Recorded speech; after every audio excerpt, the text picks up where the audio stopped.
시간입니다. 하나님 말씀은 구약성경 시편 8편 1절에서 9절입니다. 시편 8편 1절에서 9절 말씀.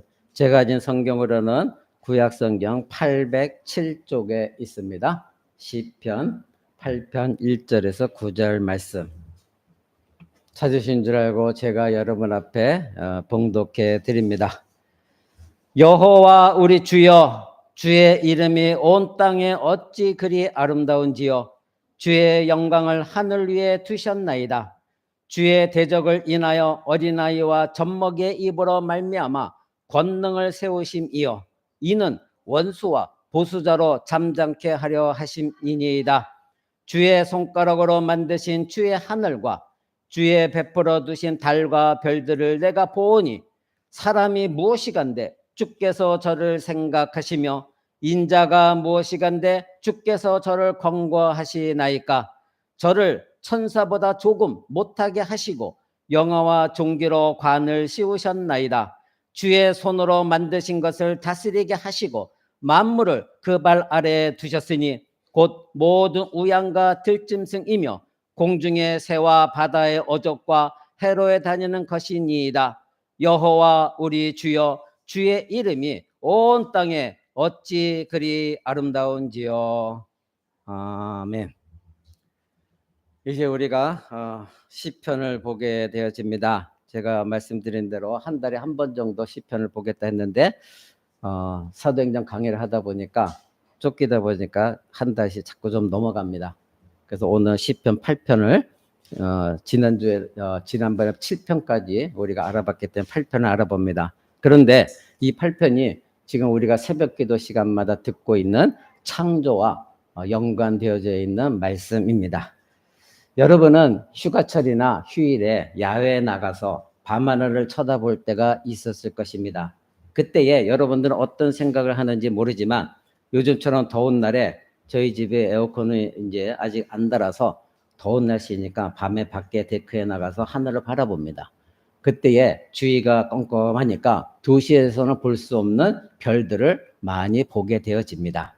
여러분도 창조 세계를 바라보면서 하나님을 생각해 본 적이 있을 것입니다.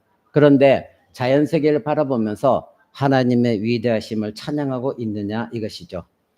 이 사계절이 있고 자연 만물이 각각의 자기의 특성들을 가지고 존재하고 있고 그리고 하나님이 지으신 그대로 존재할 때 인간이 그 자연 세계를 통하여서 여호와 하나님의 그 위대하심 그것을 감탄한다는 것은 바로 신자뿐만 아니라 일반 백성들도 불신자들도 일시적으로나마 창조주가 있다 이렇게 생각하게 되어질 것입니다.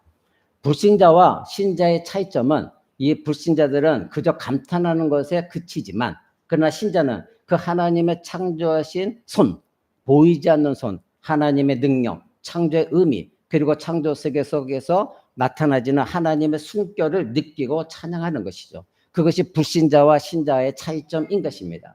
신자는 창조를 통해서 창조주의 하나님이 또한 나 같은 죄인을 구속하셨기 때문에 나를 구원해 주셨기 때문에 내가 불신자와 같이 하나님을 몰라보는 것이 아니라 자연세계를 바라볼 때마다 그 하나님을 찬양하고 있다는 것 이것을 발견하면서 여러분은 그 하나님께 또한 감사해야 됩니다. 불신자들은 아무리 아름다운 자연세계를 봐도 하나님께 감사할 수가 없죠. 그러나 저와 여러분들은 자연세계를 바라봤을 때에 하나님이 지으신 그 모든 세계 그것을 바라보며 감사하고 찬양할 수 있는 것은 여러분들이 하나님으로부터 창조받은 것뿐만 아니라 구속을 받았다는 의미입니다. 그러니 그것 또한 여러분이 감사해야 되는 것이다 이것입니다. 이것이 신자의 특권입니다. 불신자들은 절대 그런 생각을 가질 수가 없는 것이죠. 그냥 별이 있는 거고 그냥 해가 있는 겁니다. 그냥 저절로 생겼고 어떻게 하다가 누군가가 어떻게 해서 빅뱅이 이루어졌겠지. 그러나 신자들은 그 자연세계를 바라보면서 하나님의 창세기에 내가 해도 지었고 달도 지었고 별도 지었다. 분명히 말씀하고 계시거든요. 그것을 바라보면서 하나님이 인류를 위해서 이 모든 것들을 지으셨구나. 그것에 감사하는 것이 신자입니다.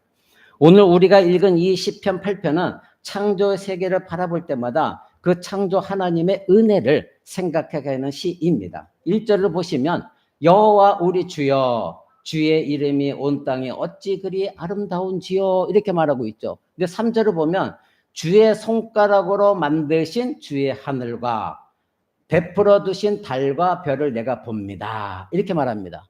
그리고 나서 6절에 보니까 만물을 하나님이 만드셔서 사람으로 하여금 다스리게 하셨다. 이렇게 말하고 있는 것을 보게 되어지죠. 근데 그것이 무엇이라고 말합니까? 우리가 지금 창세기에 이번 주에도 보게 되어지면 나오게 되는 우양, 들짐승, 공중의 새, 바다의 어조, 해로에 다니는 모든 것들 이것을 다스리게 하셨다. 이렇게 말하고 있습니다. 그러니 지금 이 시편 8편은 우리가 새벽기도 시간에 지금 알아보고 있는 창세기의 내용과 일치하고 있는 것입니다.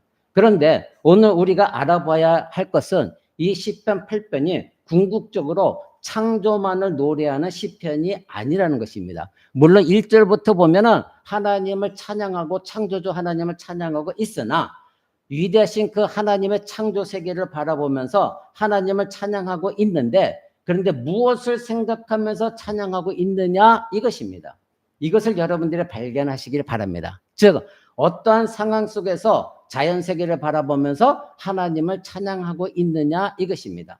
3절에 보면 주의 손가락으로 만드신 주의 하늘과 주의 베풀어 두신 달과 별을 내가 봅니다. 이렇게 분명히 창조를 찬양했는데 4절에 보면 갑자기 이런 말이 나옵니다. 사람이 무엇이길래 주께서 저를 생각하시고 인자가 무엇이길래 주께서 저를 권고하십니까? 이런 내용으로 이어지기 때문에 마냥 창조만을 노래하고 있다 이렇게 볼 수는 없다 이것입니다.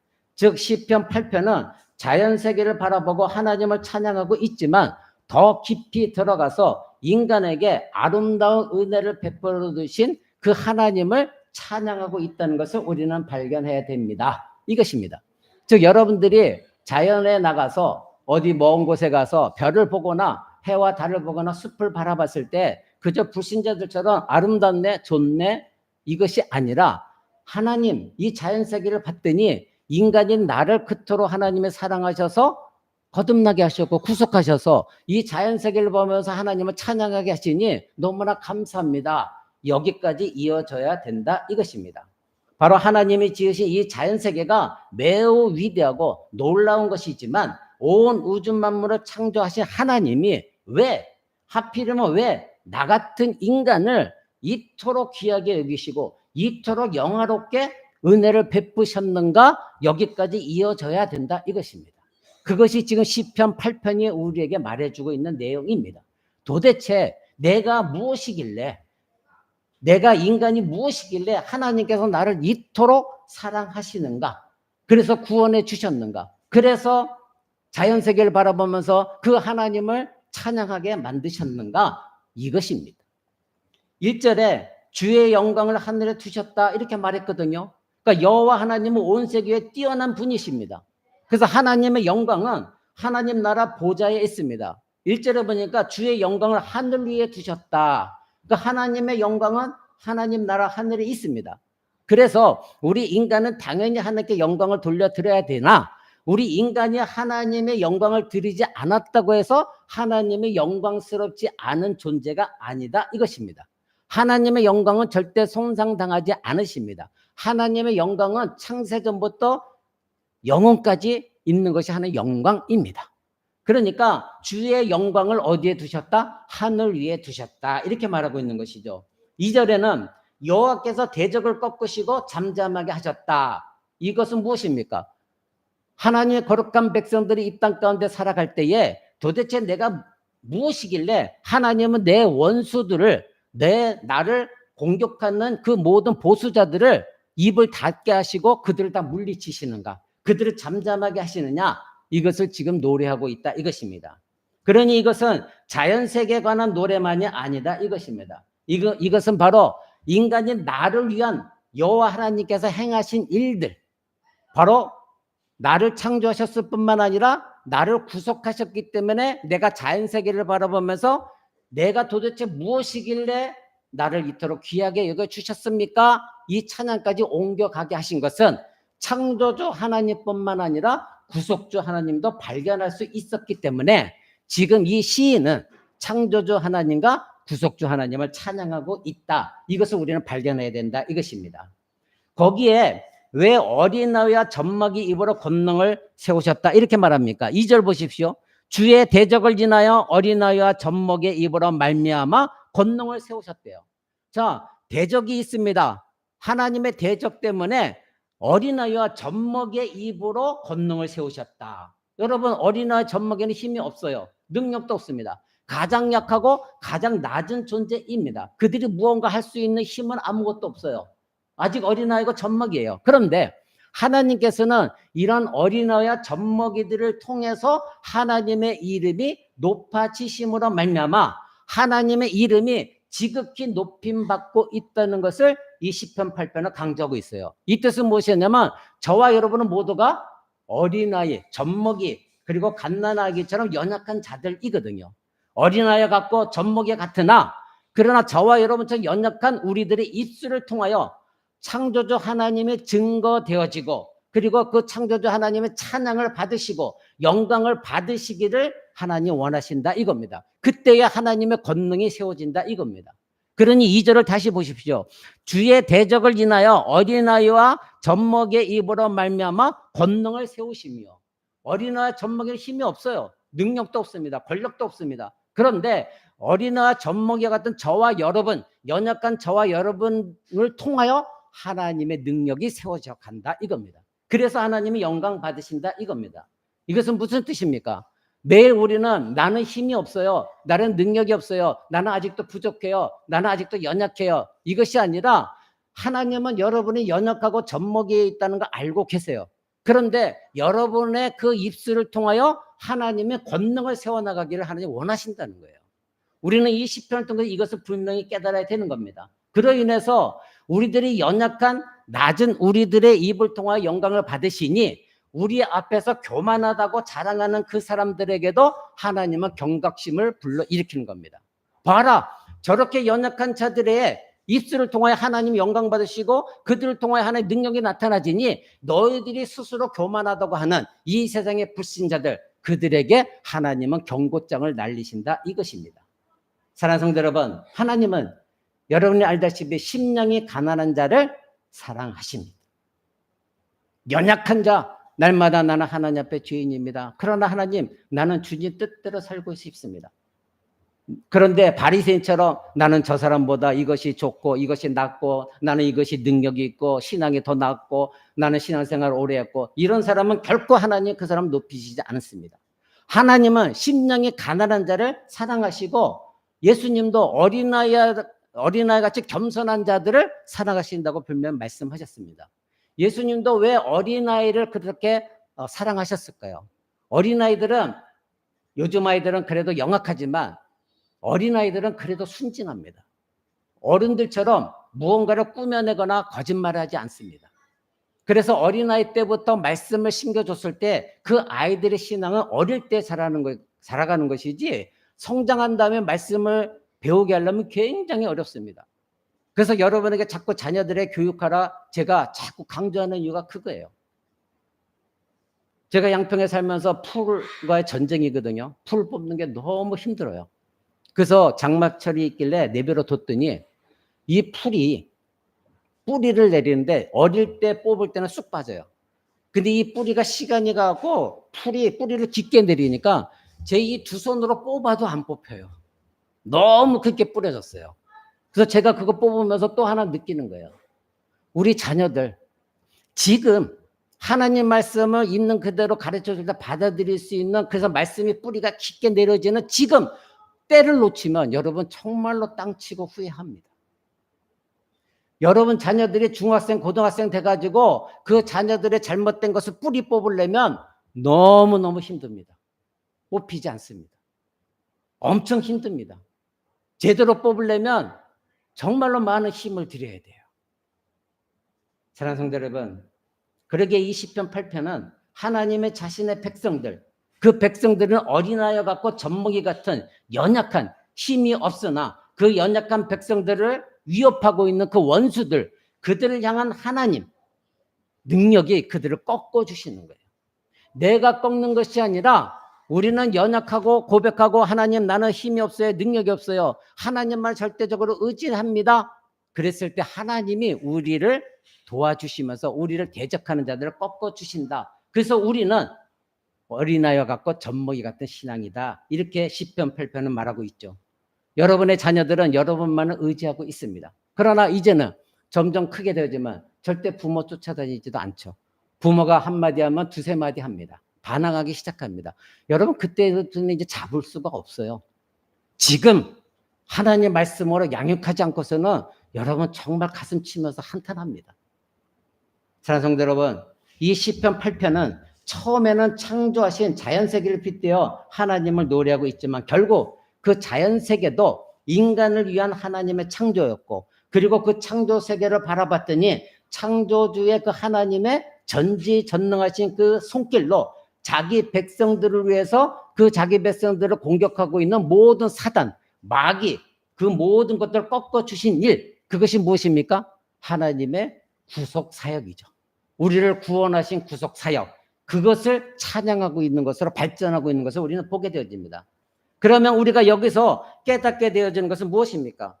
바로 하나님의 지으신 이 온 우주 만물을 바라보면서 감탄하는 것을 뛰어넘어야 돼요. 이 감탄하는 걸 뛰어넘어서 창조 세계 속에서 이루어진 하나님의 그 구속 행위를 찬양해야 돼요. 서두에 말씀드린 대로 창조 세계를 바라보면서 내가 왜 하나님을 찬양할 수 있게 되어졌느냐? 내가 구속을 받았기 때문에, 하나님이 나를 구원해 주셨기 때문에 내가 창조 세계를 바라보면 찬양할 수가 있는 거죠. 서두에 말씀드린 대로 불신자들은 절대 창조 세계를 바라보면서 하나님을 찬양하지 않습니다. 그러나 내가 하나님을 찬양하고 있다는 것은 무엇입니까? 하나님이 나를 구속해 주었기 때문에 그렇습니다. 이것이 바로 우리에게 특별 은총이에요. 불신자들에게도 하나님이 일반 은총을 주셔서 우리와 동일하게 창조 세계를 누리며 살아갈 수 있게 하셨습니다. 비가 내릴 때 동일하게 불신자들의 논밭에는 비가 안 내리는 것이 아니죠. 동일하게 하나님 비가 내리게 하셨어요. 그것은 일반 은총이에요. 근데 특별 은총은 하나님이 우리에게 구원을 주셔서 하나님의 자녀답게 살아갈 수 있도록 사단의 그 모든 대적들을 하나님 막아주시는 것, 그래서 우리를 구속받은 것, 이것이 특별 은총이다, 이것입니다. 그러니 신자는 하나님의 일반 은총도 누리지만 특별 은총도 가지고 있는 것이 불신자와 다른 점입니다. 바로 신자에게는 특별 은총이 있습니다. 그래서 4절에 이렇게 말합니다. 사람이 도대체 무엇이길래 주께서 저를 생각하시며 인자가 무엇이기에 저를 권고하시나이까. 이는 하나님의 특별 은총, 즉 구속의 은혜를 노래하고 있는 거예요. 구속을 받은 신자 외에는 이러한 노래를 할 수가 없잖아요. 구원받은 자만이 이런 노래를 할 수가 있는 거잖아요. 구속을 받은 하나님의 백성만이 이런 것을 찬양할 수가 있는 겁니다. 그러니 불신자들의 눈에는 하나님이 지으신 이 자연세계가 멋지고 아름답다 이렇게 머물러 있지만 신자의 눈에는 모든 것이 하나님의 은혜이고 더욱이 그 자연 속에서 담겨진 창조주 하나님이 동시에 나에게 어떤 하나님입니까? 구속주 하나님이시기 때문에 나를 위해 행하신 그 구속의 은혜를 느끼면서 발견하면서 창조주 하나님의 영광까지 갈 수가 있다 이겁니다. 그러나 구속의 은혜를 모르는 사람은 그저 좋네, 아름답네, 멋있네 이것으로 그친다 이것이죠. 사랑하는 성도 여러분, 2절에 보십시오. 우리의 원수와 보수자를 대적하셔서 그들을 잠잠하게 하시는 일, 이것을 지금 노래하고 있잖아요. 이는 세상 사람들에게 일어나는 일이 아니죠. 그리스도 안에 있는 저와 여러분 같은 택함을 받은 특별 은혜를 받은 하나님의 구속 행위를 말하고 있는 거예요. 원수 마귀로부터 저와 여러분은 구원받았습니다. 구속함을 입었습니다. 지금도 하나님은 원수 마귀가 저와 여러분을 공격하는 것을 막아내시고 그리고 영원토록 우리가 하나님 앞에 갈 때까지 우리를 인도하시고 보호하십니다. 그러니 지금 창조 세계를 바라보면서 그 하나님의 구속 행위를 노래하고 있는 것이죠. 신자가 눈을 열어서 해와 달과 별들을 바라볼 때 그 해와 달과 별 자체보다도 나를 이와 같이 영화롭게 하신 그 창조주 하나님 그리고 구속주 하나님, 그분이 도대체 누구냐 이거예요. 그분이 어떠한 분이냐 이거죠. 나에게 생명의 은혜를 주신 그분이 누구냐, 여기까지 지금 나가고 있는 것입니다. 사랑하는 성도 여러분, 감탄할 수 있어야 됩니다. 하나님의 구속의 은혜를 경험한 사람만이 갖게 되는 특징이 자연세계를 바라보면서 나를 구속하신 그 하나님의 구속의 은혜를 감탄할 수 있어야 돼요.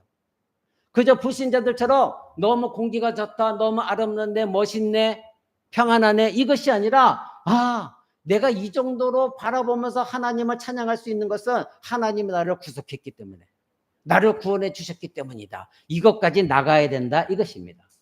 하나님의 창조하신 창조세계를 바라보면서 이 창조에 대한 경이로움을 통해서 하나님의 자녀인 나를 지금도 보살피고 계시고 지금도 보호하시는 그 하나님 발견해야 된다, 이것입니다. 이것이 바로 하나님의 창조를 통해서 하나님의 구속을 발견하는 바로 신자의 마음에서 나오는 통찰력입니다. 그래서 신자에게는 통찰력이 필요해요. 내가 어떻게 해서 구원받았는가? 나는 정말 구속받은 신자가 맞는가? 그렇다고 그러면 자연세계를 바라봤을 때에 하나님을 알게 되어지는 통찰력이 더욱더 내 안에서 용수쳐 오른다, 이것입니다. 우리 주 여호와 하나님은 나의 창조주이시기도 하지만 우리 주 여호와 하나님 나의 구속주이시기도 합니다. 따라서 신자는 창조세계를 통해서 구속주 여호와 하나님을 인식하고 찬양하는 사람들이에요. 다시 말씀드립니다. 신자는 창조 세계를 통하여서 여호와 하나님을 인식하면서 그 하나님을 구속하신 하나님을 찬양하는 사람들, 그 사람이 신자예요. 즉 자연세계에 깃들어진 이 하나님의 일반 은혜, 이것을 통해서 하나님이 자기 백성에게만 베풀어 주신 특별 은총을 바라보는 사람들이 신자이다, 이겁니다. 다시 말해서 창조주를 통하여 구속주를 발견할 수 있어야 돼요. 창조주를 통하여서 구속주를 발견할 수 있는 사람은 구속주를 만났기 때문에 창조주를 아는 사람이다, 이거예요. 여러분, 구속받지 못한 사람은 구속주를 만나지 못했기 때문에 창조주 하나님을 만날 수도 없고 찬양할 수도 없습니다. 하나님의 백성들은 일상의 세계 속에서 그들의 자연 속에서 나를 위한 그 여호와의 하나님의 손길, 그 손길을 발견할 수 있어야 돼요. 여러분, 매일매일 여러분 하나님의 은혜의 손길을 발견하고 있습니까?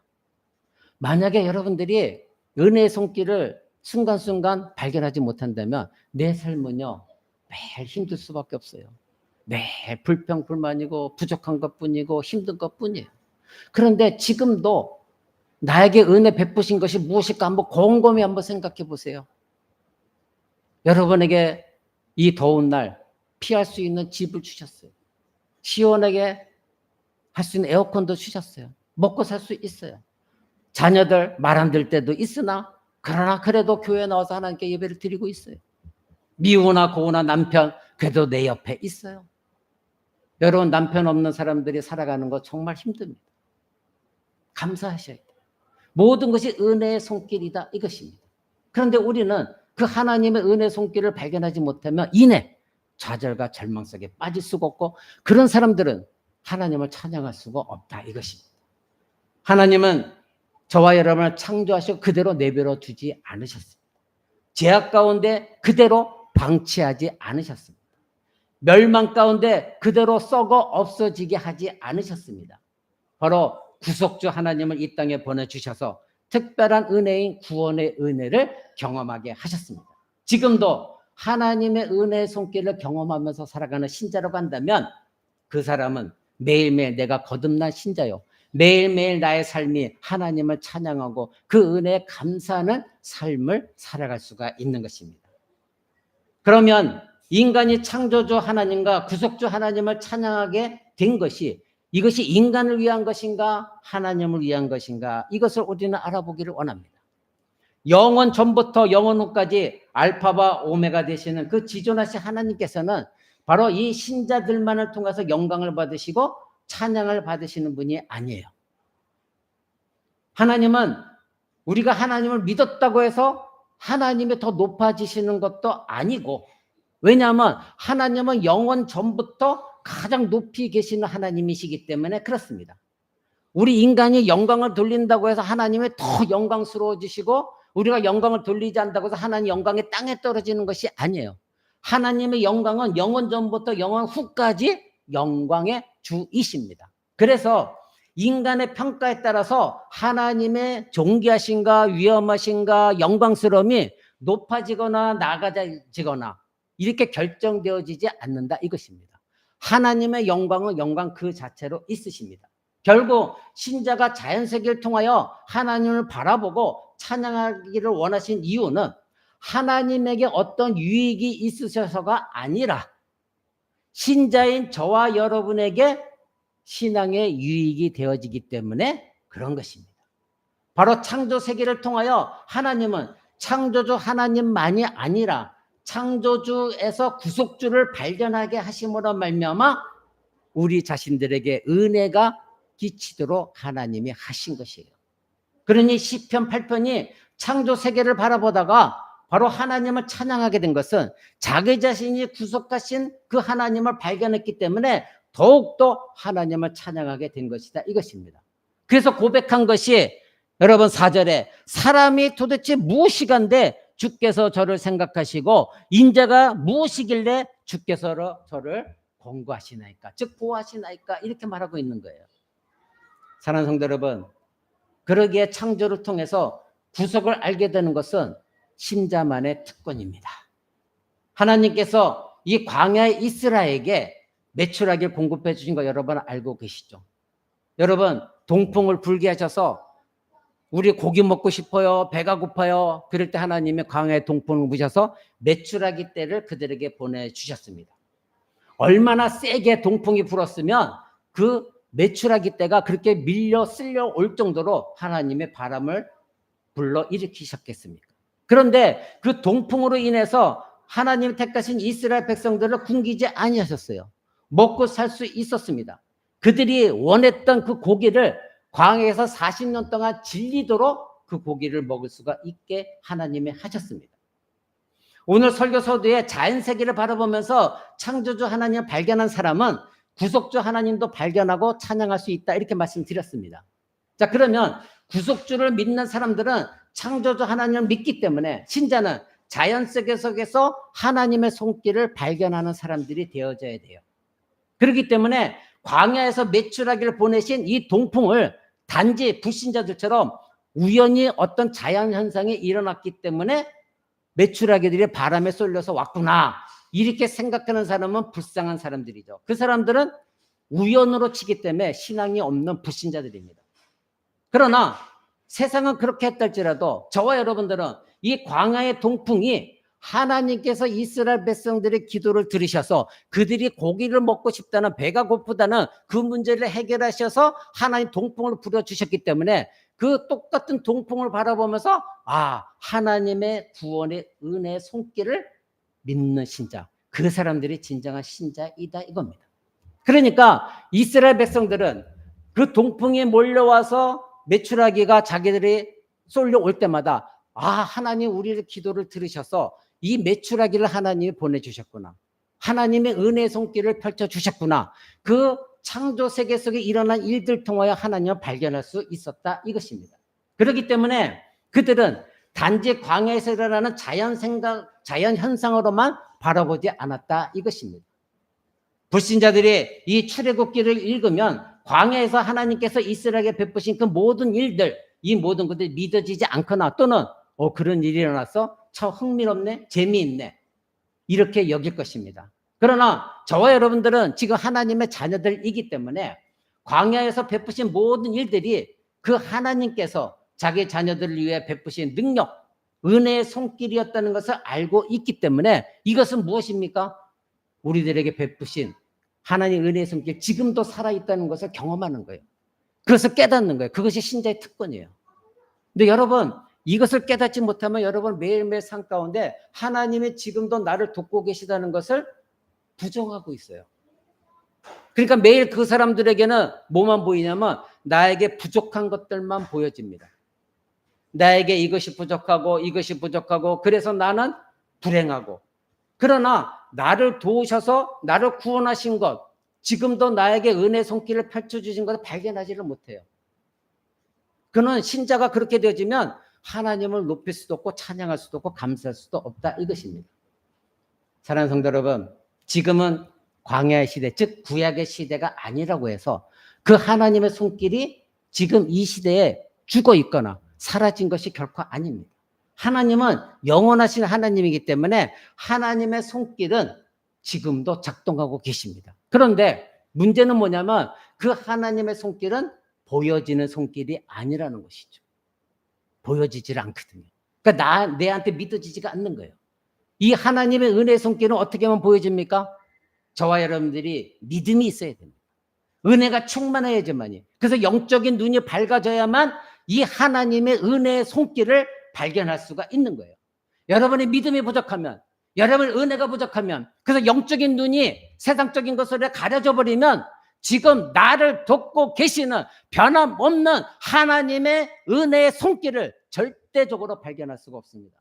그런 사람은 언제나 불평과 절망과 나락에 빠질 수밖에 없는 것입니다. 보이지 아니하는 하나님의 손길은 믿음의 눈으로만 발견할 수가 있다, 이것입니다.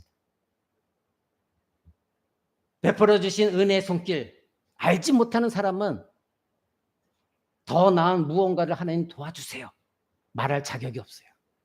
왜? 지금도 나에게 베풀어 주신 걸 발견하지 못하고 그것에 만족하지 못하고 여전히 불평불만하는데 하나님 나에게 이것 더 해주세요, 이것 더 해주세요. 자기에게 지금 베풀어 주신 것만 해도 감사하지 못하고 믿지 못하는 사람들이 하나님 이것도 해주세요, 저것도 해주면 하나님 그 사람은 어떻게 그 기도를 받으시겠냐 이거예요. 지금도 나에게 변함없이 베풀어진 은혜의 손길을 믿음의 눈으로 바라보지 못하고 있는데 내가 영적인 눈을 들어서 은혜 충만해서 그것을 지금 경험하지 못하고 있는데 하나님은 공급해 주시는데 나는 없어요. 왜 하나님 안 줘요? 이러고 있는 사람에게 어떻게 더 다른 무언가를 달라고 했을 때 하나님 주시겠느냐 이거. 지금 내가 준 것부터 너 나에게 감사해라. 지금 내가 너에게 베풀어 준 것만 해도 나를 찬양하라. 하나님 지금 그걸 원하고 계신데 나는 그걸 믿질 않아요. 언제 주셨는데요? 하나님 이것 좀 해달라니까요. 그건 잘못된 신앙입니다. 사랑하는 성도 여러분, 내가 질병에 걸렸을 때에 그 질병을 통하여 나를 더욱더 낮아지고 겸손하게 하시는 그 하나님, 그래서 더욱더 하나님만 의지하게 하시는 일 감사해야 돼요. 은혜 손길이에요. 그것도 은혜 손길이에요. 어떤 사람들은 병에 걸리면 하나님 저주하셔서 그렇다. 그 사람 나중에 자기가 병 걸리면 어떡할 거예요? 그렇게 함부로 말해서는 안 돼요. 그렇지 않아요. 교회 공동체 속에서 나에게 신앙적인 도전을 주거나 격려하시고 위로하시는 그 하나님의 손길, 어떤 성도가 나눔 통해 간증할 때 나에게 도전이 되지만 아 이것도 하나님 나에게 깨닫게 하신 은혜의 손길이구나. 이것을 경험하는 신자가 되어져야 돼요. 내가 궁핍할 때 누군가를 통해서 나를 도우시는 그 은혜의 손길. 저는 누차 말씀드렸듯이 이 코람덕교가 지금 6년이 지나도록 이렇게 지탱되어진 것은 보이지 않는 하나님의 손길이 하나님의 사람들을 통하여 저들은 그들에게 도움을 청한 적도 없으나 그들 스스로가 하나님의 감동되어져서 기도 가운데 우리 코람덕의 물질을 공급해 주었어요.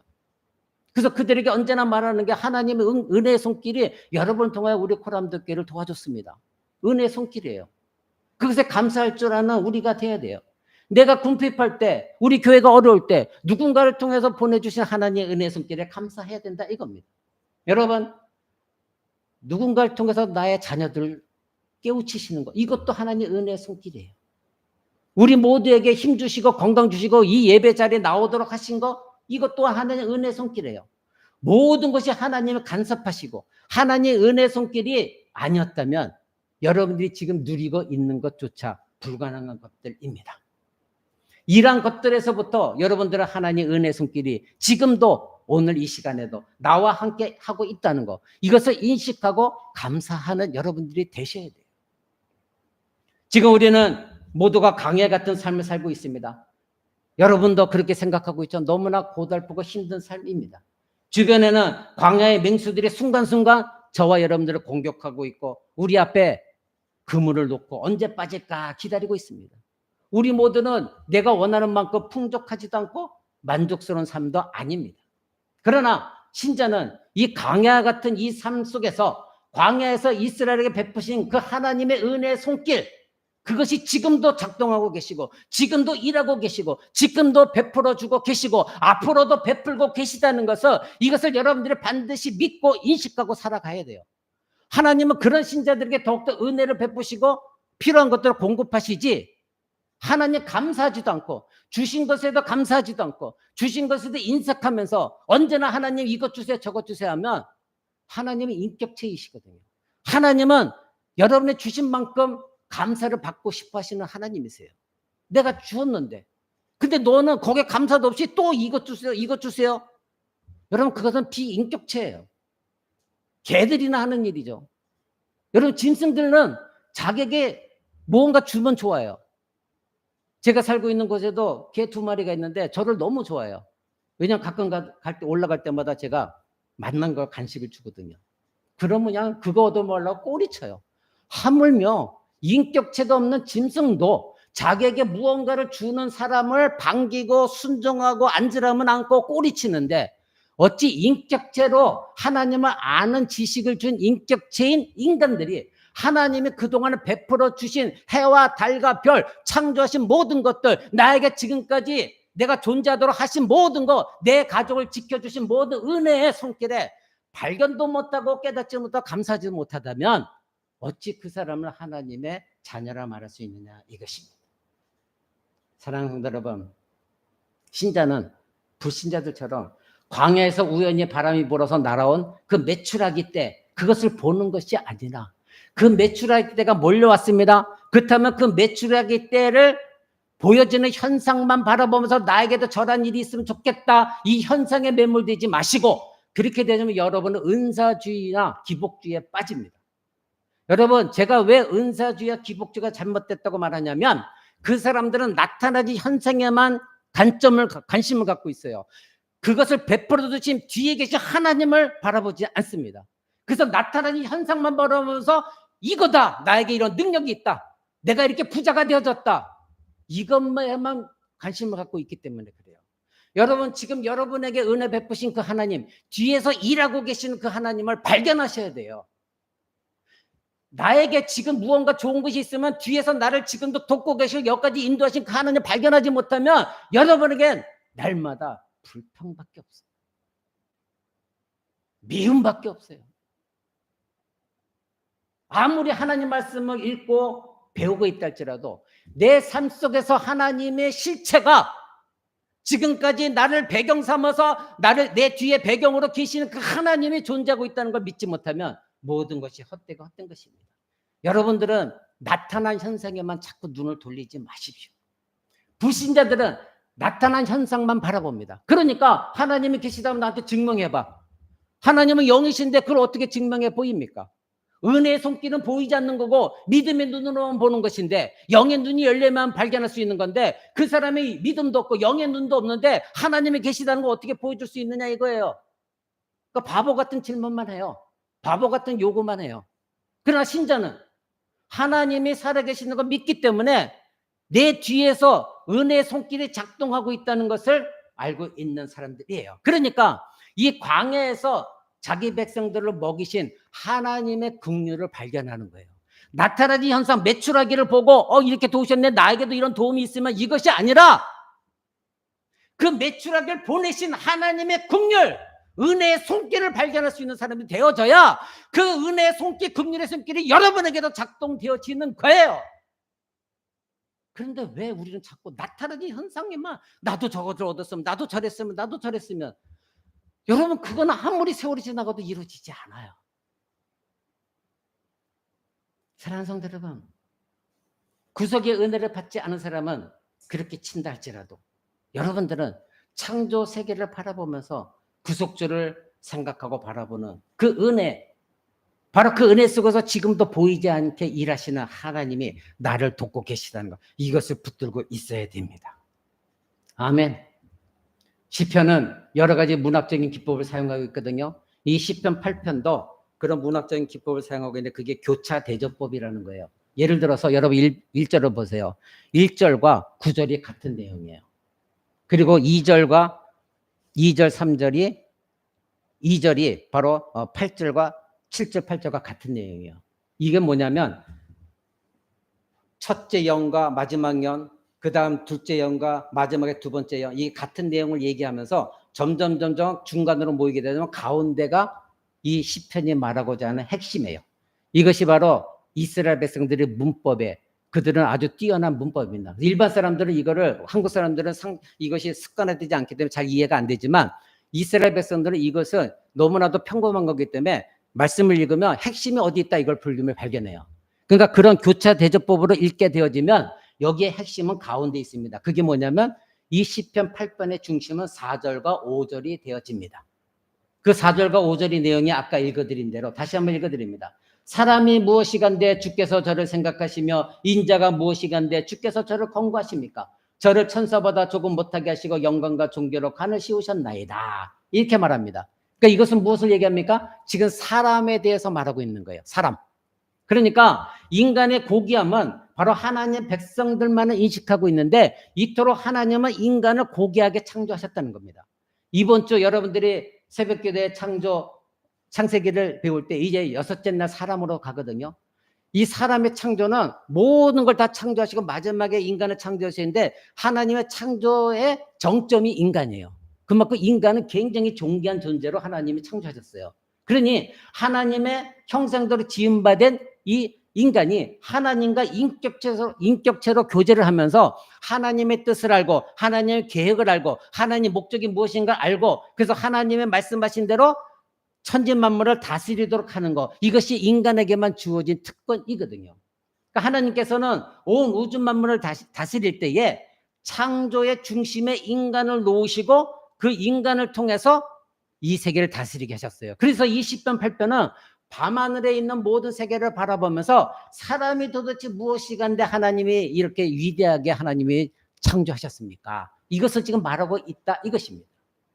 그런데 진화론자들은 여전히 자기 조상이 원숭이라고 생각해요. 그런데 또 뭐라고 그래 동시에? 우리 인간은 존엄하다, 고귀하다. 아니 자기 조상이 원숭이인데 왜 고귀해요? 참으로 스스로도 엉뚱한 생각을 하고 있어요. 바로 인간의 존엄과 위대함은 아메바가 인간이 되었기 때문에 그런 것이 아니라 하나님께서 하나님과 똑같은 형상대로 인간을 지으셔서 인간에게만 하나님의 인격체를 주셔서 하나님과 교제하도록 만드셨기 때문에 인간이 존엄하고 위대한 거예요. 아메바에서 출발했는데 뭐가 위대해요? 그렇지 않아요? 인격체신 하나님과 인격을 가진 인간이 인격적인 교제, 인격적인 관계를 가졌기 때문에 인간이 존귀한 거예요.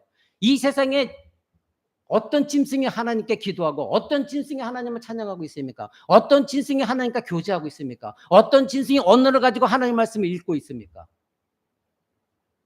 시편 8편 1편은 여호와 우리 주여 주의 이름이 온 땅에 어찌 그리 아름다운지요 주의 영광을 하늘 위에 두셨나이다. 이렇게 고백할 수 있는 건 인간밖에 없어요. 3절에도 주의 손가락으로 지으신 주의 하늘과 주의 베풀어 두신 달과 별들을 내가 봅니다. 이렇게 고백할 수 있는 것도 인간밖에 없어요.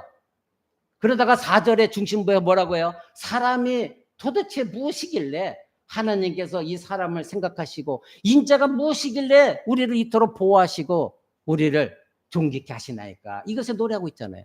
그 이유가 무엇입니까? 시인은 지금 하나님의 창조 세계를 바라보면서 창조 세계도 아름다우나 그러나 창조의 중심은 자연이 아니라 피조 세계가 아니라 인간이라는 것을 발견했기 때문에 이렇게 찬양이 나온 겁니다. 인간이 창조의 가장 정점이었다는 거, 창조의 면류관은 인간이었다는 거, 이것을 지금 알고 있었기 때문에 하나님은 6일 동안 모든 걸 다 창조하시고 그 모든 것이 인간을 위해서 창조하셨다는 거, 이것을 알고 있기 때문에 이렇게 찬양하는 거예요. 인간에게만 하나님의 형상을 주셨습니다. 인간에게만 코에 생기, 즉 성령을 훅 불어넣어 주셔서 성경에 뭐라고 했냐면 생명이 되어졌다. 즉 살아있는 영이 되어졌다. 이렇게 말합니다. 그러니 모든 만물을 다 지으시고 마지막에 인간을 지으셔서 그 모든 세계를 다스리게 하셨습니다. 그리고 그 안에서 복을 누리게 하셨다 이겁니다. 바로 인간을 위해서 하나님이 지으신 모든 세계입니다. 그러면 창조의 중심은 누구입니까? 인간입니다. 그렇기 때문에 인간이 그것을 발견했어요. 시인이 그것을 발견했어요.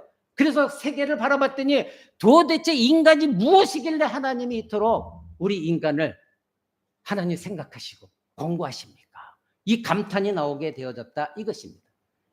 여러분, 여러분이 창조 세계를 바라보면서 여러분 이런 고백이 있어야 돼요. 이런 고백은 구속을 얻은 사람만이 가능합니다. 창조의 절정은 그래서 인간이 되어지는 것입니다. 그런데 5절에 보면 저를 천사보다 조금 못하게 하셨다 이렇게 해요.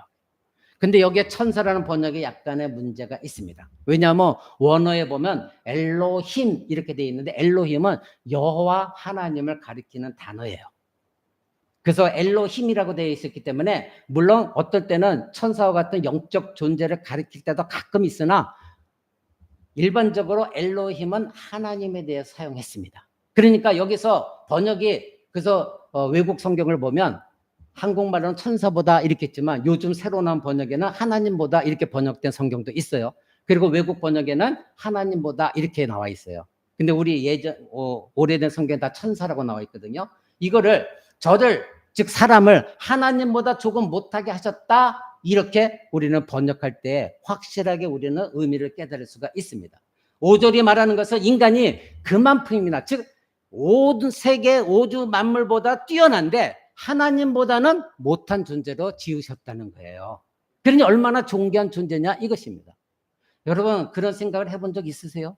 나는 모든 피조물보다도 뛰어난 존재다. 근데 하나님보다는 조금 못하게 지음받았다. 여러분 이런 생각을 해본 적 있으십니까? 물론 유물론적으로 따져보면 저와 여러분의 이 육체는 죽어지게 되면 이것을 단백질 덩어리, 뭐 지방 덩어리, 탄수화물 이건 나누게 되어지면 아무것도 아니에요. 썩어 없어질 거예요. 근데 인간이 위대하고 존재하다는 건 뭐예요?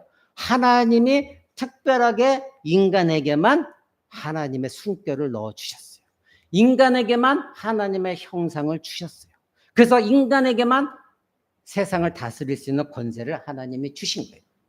그러니까 육체적으로 따지면 유물론적으로 따지면 아무것도 아닌 것이지만 우리의 영혼은 하나님이 직접 하나님을 알아볼 수 있는 존재로 하나님 창조하셨다 이겁니다. 그래서 위대하다 이거예요. 인간은 위대함을 말한다고 해서 그렇다고 우리가 인본주의자는 결코 아닙니다. 내가 뛰어나다, 인간이 대단하다, 그러면 인본주의로 빠지게 되어집니다. 저와 여러분들은 신본주의자들이지 인본주의자들은 결코 아닙니다. 바로 하나님께서 자기 형상대로 지은 바 되어졌기 때문에 존귀한 존재들이다 이것입니다. 그러면 이 시편의 처음과 끝의 내용이 무엇인지 한번 보십시오. 1절에 여호와 우리 주여 주의 이름이 온 땅에 어찌 그리 아름다운지요 이렇게 하나님의 존엄을 찬양했습니다. 그러한 인간 이것이 바로 저와 여러분들이 되어져야 됩니다. 그래서 시편 기자는 첫 번째 밤하늘의 달과 별을 바라보면서 거기에서 인간의 위대함을 인식하게 되었고 그리고 이 인간의 위대함을 생각하다 보니까 나 같은 위대한 인간을 지으신 하나님을 찬양할 수밖에 없었던 것 그것이 요점이에요. 첫째 자연세계를 바라보고 그 가운데 인간의 위대함을 발견하게 되고 그러다 보니까 나 같은 인간을 지으신 그 하나님을 찬양할 수밖에 없게 되어졌다 이것입니다. 그러니 우리가 하나님의 형상대로 존귀하게 지어졌다 이것을 아는 것은 우리의 교만을 위한 것이 아닙니다. 인간인 나는 위대하고 존귀하다? 그렇다면 어디로 빠집니까? 나는 위대하다. 결국 인본주의로 빠지게 되어지면 불신자들처럼 하나님은 필요 없고 하나님은 죽었다. 신은 죽었다. 이렇게 빠지는 거죠. 그러니 하나님은 없고 오직 인간만이 절대 지존이다. 이렇게 빠져들게 되어진다. 이것입니다. 그러나 이 시편 8편은 먼저 창조주를 통해서 구속주 하나님을 발견하도록 우리를 인도하고 있어요. 인간은 위대하고 존귀하게 창조되었다는 것은 인간이 정말로 위대하고 존귀하다는 인본주의에 빠지려고 그렇게 말한 것이 아니라 오히려 나를 죄악 가운데서 구원하셔서 하나님의 형상을 다시 회복시켜 주셨기 때문에 내가 원래 하나님의 창조하신 목적대로 돌아가서 하나님의 자연세계를 바라봤더니 그 하나님이 나를 위대하게 지으셨구나. 이것을 발견했다 이겁니다.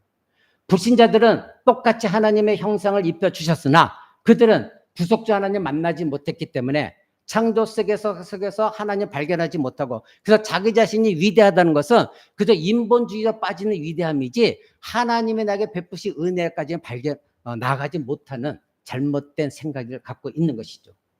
그래서 저와 여러분들은 창조 세계 속에서 창조주를 바라보고 구속주를 바라보려면 누가 필요합니까? 반드시 우리 주 예수 그리스도가 필요한 거예요. 그래서 시편 8편에서 여러분들은 누구를 발견해야 됩니까? 예수 그리스도를 발견해야 됩니다.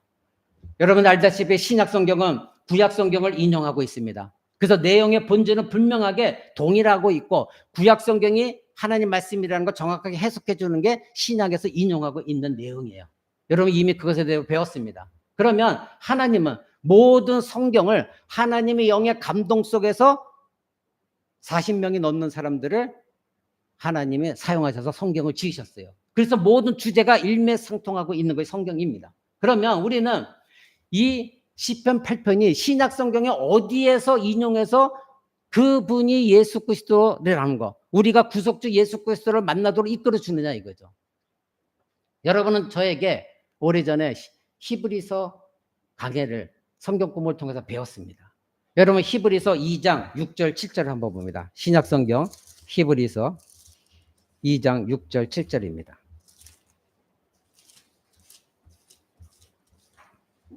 히브리서 2장 6절 7절.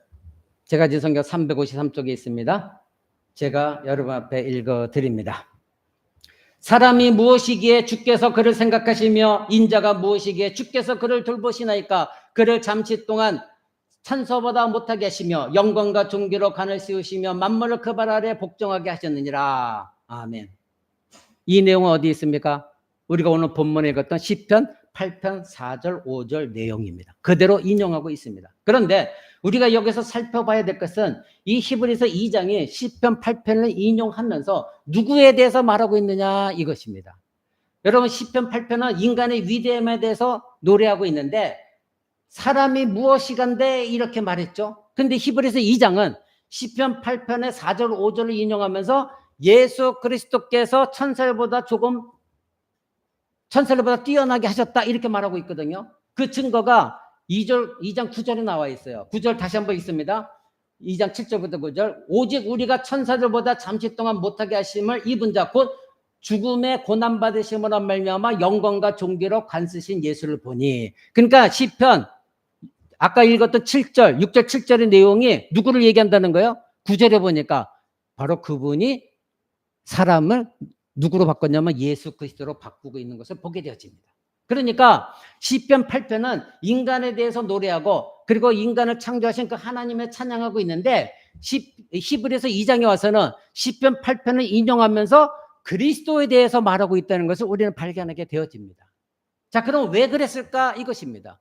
왜 갑자기 시편 8편에 하나님의 창조 세계를 바랐을 때 인간의 위대하심을 발견하고 찬양했는데 히브리서 2장은 왜 시편 8편을 인용하면서 예수 그리스도에 대해서 말하고 있느냐 이것이에요.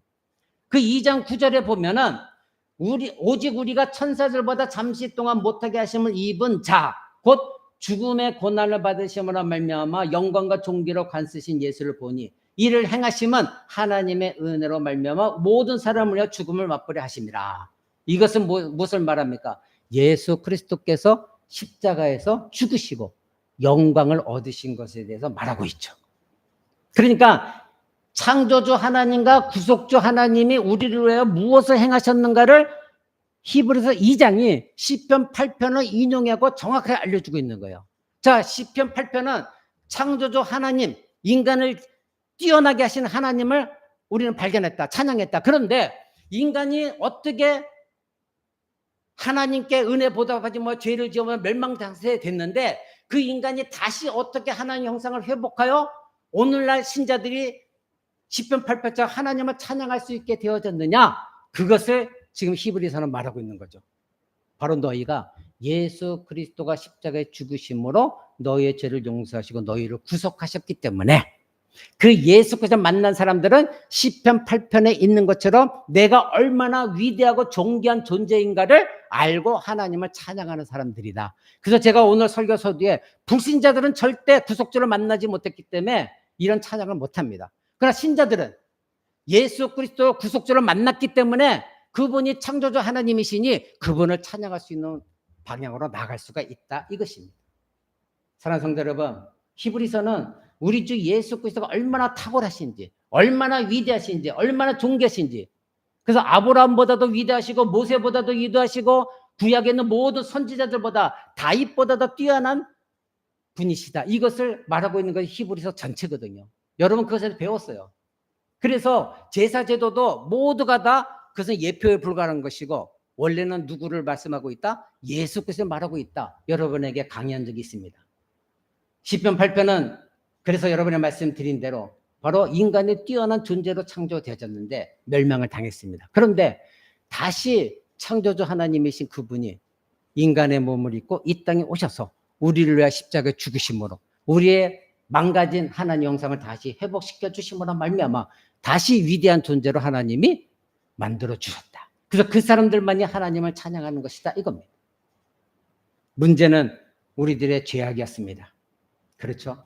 창조주 하나님께 반역함으로 타락했었고 결국 하나님께 주신 위대함의 광채를 상실했고 인간의 아름다움과 존귀함은 썩어져 냄새나는 비참한 것이 되었다 이것입니다. 그래서 인간 서로가 스스로 지혜 있다고 생각합니다. 그런데 어리석어서 썩어지지 아니하는 그 하나님의 영광을 썩어져 없어져 버릴 우상으로 만들어 버렸다 이겁니다. 그래서 에베소서는 뭐라고 말합니까? 너희는 허물과 죄로 죽었던 존재들인데 너희를 하나님이 살리셨다. 여러분 에베소서 강의를 들었지만 여러분 이거 가슴에 새기셔야 됩니다. 우리는 허물과 죄로 죽었던 우리예요. 완전히 죽었던 우리를 살리셨다. 즉 하나님의 생명을 완전히 상실한 상태에 있었는데 하나님께서 달리 살리셨다. 이것이 저와 여러분이 주신 하나님의 특권입니다. 그래서 시편 8편을 인용하면서 그리스도께서 그 시편 8편에 그 위대한 아름다움을 가지고 이 땅에 오셨다는 거예요. 여러분 예수님이 이 땅에 오셨을 때에 저와 여러분처럼 죄인된 몸을 가지고 오신 분이 아니에요.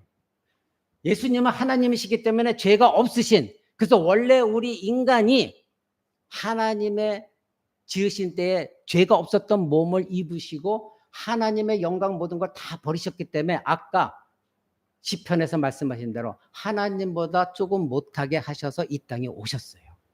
그래서 우리를 위해 대신 십자가에 죽으셨습니다. 그러니 그 예수 그리스도를 통하여 이제는 우리가 원래 가지고 있었던 죄짓기 이전에 하나님의 형상과 아름다움을 회복할 수가 있는 거예요. 그러니까 예수님이 아니고서는 우리는 하나님의 형상을 회복할 수가 없습니다. 그래서 히브리서가 시편 8편을 인용한 거예요. 거기에 나오는 사람을 첫 번째는 저와 여러분이 되지만 저와 여러분이 왜 그렇게 존귀한 사람이 될 수 있었느냐? 바로 똑같은 사람의 모습을 입고 이 땅에 오신 예수 그리스도가 우리 대신 십자가에 죽었기 때문에 그분이 하나님보다 조금 못하게 인간의 모습을 오셨기 때문에 사명을 다 감당하셨기 때문에 우리가 구속을 얻어서 이제는 그 하나님을 더욱더 찬양할 수 있는 사람으로 회복되어졌다. 이것을 알려주기 위해 히브리서 2장이 시편 8편을 인용한 거예요. 여러분 지금 제가 말씀드리고 있는 것을 잘 이해하고 있습니까? 인간은 모두가 타락했습니다. 하나님 형상을 다 잊어버렸습니다. 그러니 시편 8편을 히브리서는 인용하면서 죄를 짓기 이전에 그 아름다웠던 우리의 상태를 그리스도께서 온전하게 이 땅에 몸을 가지고 오셨다는 거예요. 하나님보다는 조금 못하나.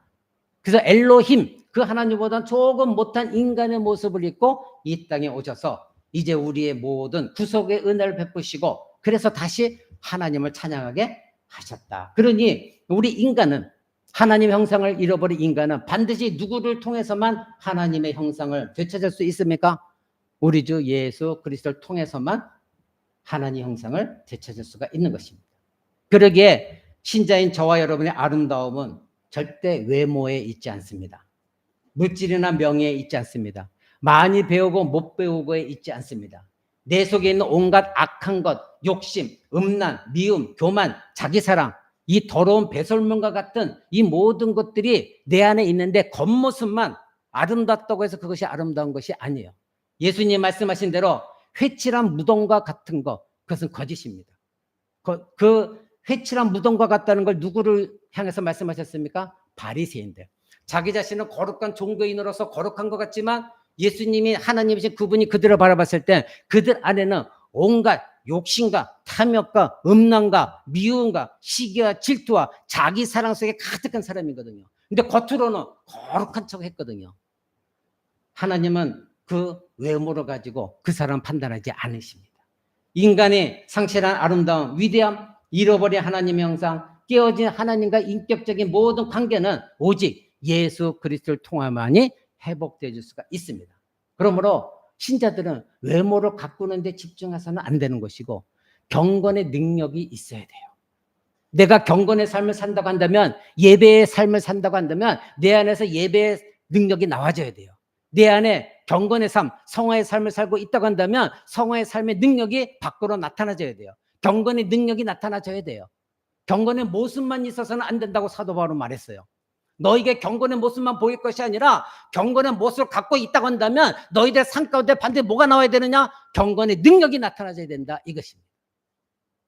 아담과 하와의 범죄 이후로 우리는 하나님의 관계가 완전히 단절된 사람들입니다. 하나님과의 관계가 단절됐다는 건 죽음이고 생명이 없다는 것입니다. 그런데 이 단절된 하나님과의 관계가 다시 회복되어서 생명의 근원이 하나님과 교제할 수 있던 것, 그것은 바로 우리 주 예수 그리스도를 통해서만이 가능했습니다. 우리가 얻은 영생은 우리가 예전에 전혀 소유하지 못한 영생이 아니었어요. 잘 들으세요. 저와 여러분은 구원 얻게 영생을 갖고 계시죠? 근데 우리가 지금 얻은 이 영생은 처음부터 없었던 영생이 아니었어요. 아담과 하와는 처음부터 영생을 가지고 태어났어요. 근데 뭐 때문에 잃어버렸습니까? 죄악 때문에. 처음부터 우리는 하나님의 영생을 소유하고 있었던 사람들이었습니다. 처음부터 우리는 하나님과의 인격적인 교제가 완성되어진 상태로 가지고 있었던 사람들이에요. 창조 때부터 하나님은 우리에게 하나님의 형상을 허락했지 없던 것이 다시 살아난 것이 아니에요. 그래서 하나님의 형상이 회복되어진 것이지 없는 것이 창조되어진 것이 아니에요. 여러분은 그토록 위대한 사람들이에요. 처음부터 영생을 갖고 있던 사람들이었고 처음부터 하나님의 형상을 갖고 있었던 사람이고 처음부터 하나님과 관계가 완전한 관계 속에 있었던 사람들이었는데 우리의 조상의 아담의 죄 때문에 우리는 그 아담의 죄를 물려받아서 그 관계가 다 깨어진 것이고 형상도 깨어진 것이고 영생도 사라진 거예요. 그런데 예수 그리스도 말미암아 이제는 다시 하나님 회복시킨 사람, 그 사람들이 새로운 피조물이다. 그래서 고린도전서 5장 17절 그런즉 누구든지 그리스도 안에 있으면 새로운 피조물이다. 이전 것은 지나갔으니 보라 새 것이 되었도다. 이렇게 말한 이유가 그거예요. 예수 안에만 있으면 그리스도와 연합되어 있다고 한다면 그 사람은 새로운 피조물이 되어져서 하나님 형상이 다시 회복되어진 거예요. 믿으십니까? 우리 주 예수 그리스도 그분이 나를 위해 하나님이심에도 불구하고 하나님보다 조금 못한 인간의 몸을 입고 이 땅에 오셔서 십자가에 죽으심으로 저와 여러분들은 그런 것을 얻게 되어진 것입니다. 하나님은 그래서 창조주이시기도 하지만 구속주이시기 때문에 창조시에 우리에게 주신 그 모든 생명을 우리가 상실했으나 다시 구속주로서 그것을 우리를 회복시켜 주신 분, 그분이 나의 주 여호와 하나님, 그분이 곧 예수 그리스도이십니다. 말씀 맺고자 합니다. 신자인 저와 여러분은 생명의 근원인 하나님을 소유하고 있습니다. 믿으십니까? 그렇다면 하나님과의 교제가 완성되어지는 그날을 사모해야 됩니다. 이 말 뜻은 무엇이냐면 우리는 이 땅에 아무리 은혜 충만한 사람들이라도 잠시 잠깐 순간순간 죄를 범할 수 있기 때문에 하나님과 교제가 관계가 순간순간 깨어질 수 있어요. 단절될 수 있어요. 이 땅에 사는 동안. 그런데 만약에 우리가 예수 그리스도를 믿고 오늘 이 순간 우리가 하나님 나라에 간다고 한다면 그때는 영원토록 자신은 깨어지지 아니하는 하나님과의 교제의 완성 속으로 들어가는 겁니다. 제가 지난주에 우리 초창기에 코람대교를 도와줬던 어떤 부부 어머님이 돌아가셔서 상갓집에 다녀왔습니다.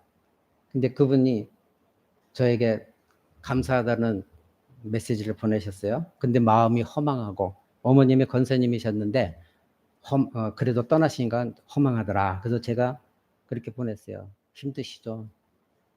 더운 날씨에 너무 고생이 많으십니다. 그런데 어머니 권사님은 다시는 깨어지지 않는 하나님과 교제의 완성 속으로 들어가셨습니다. 그러게 우리 모두는 그것을 소망하면서 기도하는 사람들입니다. 그러게 우리는 희망이 있고 우리는 좌절하지 않는 거죠. 여러분, 이 말 뜻을 잘 들어보십시오. 하나님과의 교제의 완성 속으로 들어가는 것. 그것이 최종 우리가 하나님 나라 갔을 때 얻어지는 것. 거기에는 죄가 없거든요. 거기에는 매일매일 하나님 만나고 매일매일 하나님을 예배하고 하나님과 교제하는 것이거든요. 그러니 거기서 더 이상 깨어질 교제의 관계가 깨어질 수가 없어요. 인격적인 관계가 깨어질 수 없어요. 하나님의 형상이 깨어질 수 없어요. 완성된 상태예요. 그날을 여러분들이 사모하시는 것이 진정한 신자예요. 그렇다면 여러분, 나에게 조금 힘들고 어려워도 진정으로 내가 예수를 믿는 것이 이 땅에서의 조금 나은 삶을 살기 위해서 예수를 믿는 것이 아니라고 한다면, 여러분의 신앙이 정말로 하나님을 만나고 그 하나님과 완전한 교제 속으로 더 이상 깨어지지 않는 완성된 교제 속으로 들어가는 것이 여러분 삶 가운데 있는 신앙이라고 한다면, 여러분은 넉넉히 이겨나갈 수가 있어요. 넉넉히 이겨나갈 수가 있습니다. 하나님과의 인격적인 교제가 완성된 그날, 날마다 우리는 그날을 사모하면서 지금도 하나님은 여러분과 동행하고 계시고, 그리고 하나님이 은혜의 손길로, 보이지 않는 은혜의 손길로 여러분을 돕고 계시다는 것, 이것을 붙드는 사람들이 진정한 신자입니다. 그럴 때에 여호와 우리 주여, 주의 이름이 온 땅에 어찌 그리 아름다운지요, 주의 영광을 하늘 위에 두셨나이다. 나를 하나님보다 조금 못하게 하시고 영화와 종기로 간을 씌우셨나이다. 여호와 우리 주여, 주의 이름이 온 땅에 어찌 그리 아름다운지요. 이런 찬양을 할 수가 있는 것입니다. 기도하겠습니다.